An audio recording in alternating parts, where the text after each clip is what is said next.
Planning for your child's future. Estate planning for your family. Your estate is all of your property and possessions, also referred to as your assets. They include investments, furniture, household items, real estate, jewelry, and any other items of value. Estate planning involves how you want those items distributed after your death, as well as any action you'd like to occur at that time, such as a specific level of care for your child with special needs. Estate planning also involves protecting your ability to make wise decisions for yourself and for your family while you're still alive to make them. Going through the estate planning process may be awkward and uncomfortable. It's hard to fast forward through your life and plan for a time when you will no longer be here. There are two categories of assets to consider when planning your estate. The first are probate assets, or the assets listed in and controlled by your will. Probate assets transfer to your heirs according to the instructions you made in your will. The second type of assets are non-probate assets, such as life insurance or proceeds from an individual retirement account, among others, that transfer to your beneficiaries according to the terms of the contract, not by the instructions you made in your will. How to legally transfer assets to your child without jeopardizing government benefits. In order for your child to remain eligible for government benefits as of 2018, he or she may never own more than $2,000 in assets. And that is the federal requirement. States are allowed to impose a stricter requirement. That means states can require an asset amount less than $2,000. To maintain your child's eligibility for government benefits, do not name your child with special needs as an heir in your will, or as a beneficiary of a financial contract. Rather, name your child's special needs trust as an heir in your will, or as a beneficiary in your financial contracts. Why estate planning is so important. The day-to-day activities in caring for your family may make estate planning seem like one of those things you know you need to do and will get to later, but it is important not to put it off for too long. While thinking about estate planning, consider the following. If you were to suddenly become unable to care for your child with special needs, who could step in and care for your child the way you do? If your savings had to be spent on your own sudden illness, how would that affect the long-term financial well-being of your child? What if you weren't able to prevent someone from naming your child as a beneficiary of an investment rather than your child's special needs trust, potentially disqualifying your child from government benefits? The steps you take for estate planning will help you find answers to the question, who will take care of my child when I can't? What you do when you make an estate plan. As you're about to learn, making an estate plan involves doing several things. The end result from all this planning is protection of your child's long-term ability to receive important government benefits, your ability to make important decisions about the future for you, your family, and your child with special needs, the way your estate, your property, and possessions is distributed among your family members in ways that provide them with the greatest benefits. The majority of your work in estate planning is preparing legal documents that will provide the protections that have just been mentioned. You'll also select the people who will help you prepare those documents and carry out or execute the plans you've stated in them. You can learn more about the steps needed to create an estate plan in the Creating an Estate Plan handout included in this training module. Letter of Intent. A letter of intent document becomes part of the Special Needs Trust.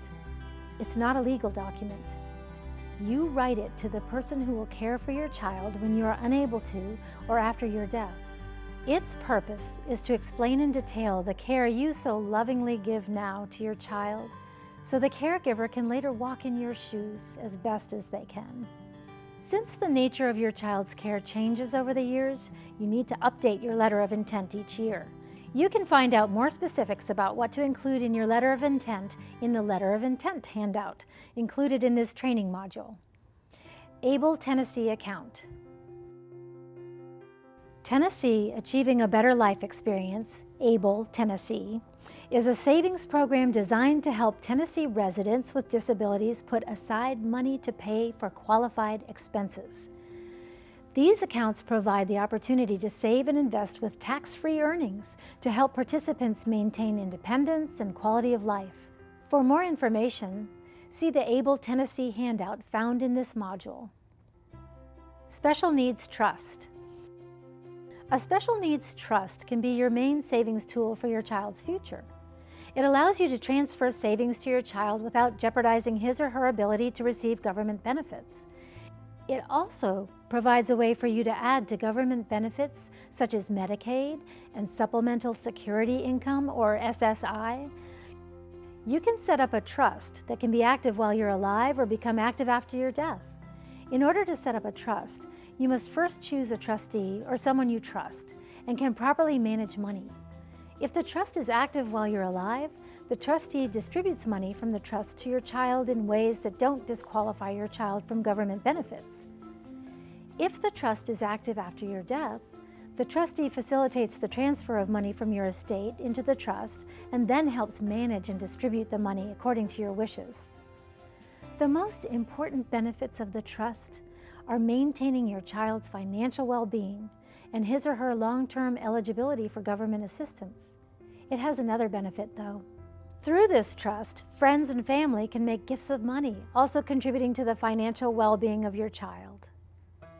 Guardianship. When your child turns the age of majority, which is 18 in most states, you are no longer his or her legal guardian, even if they live at home and are unable to make informed decisions. Conservatorship is a legal arrangement in which you or a trusted adult you select is given the right to make decisions for your child. Conservatorship is a court-appointed and managed role. In legal terms, your child would be considered a ward of the guardian. A conservatorship of the person will let the guardian make necessary decisions about things such as shelter, clothing, medical care, food, and so on. A conservatorship of the estate would allow the guardian to manage your child's finances and all the records that go with them, such as the Special Needs Trust. Living Will. A living will is a legal document that provides family members, caregivers, and medical professionals instructions on what type of medical treatment you want should you be unable to request it yourself. Often, living wills come into play when one becomes terminally ill or permanently unconscious, or does not care to have advanced life-saving treatments to continue these conditions. The living will includes a power of attorney, the person you select to make medical decisions on your behalf should you be unable to.